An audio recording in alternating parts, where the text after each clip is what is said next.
In front of me is OnePlus Pad Lite LTE, and today I would like to show you how you can change default apps.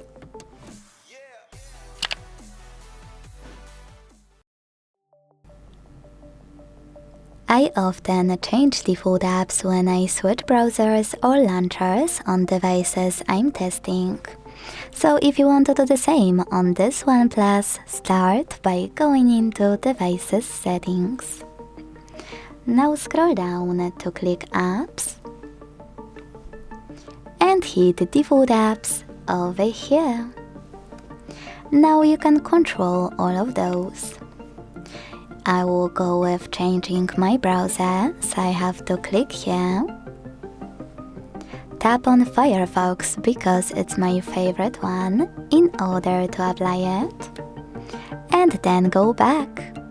So when I do that, as you can see, my default app has changed.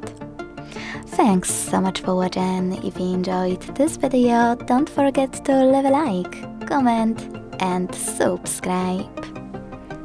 Bye!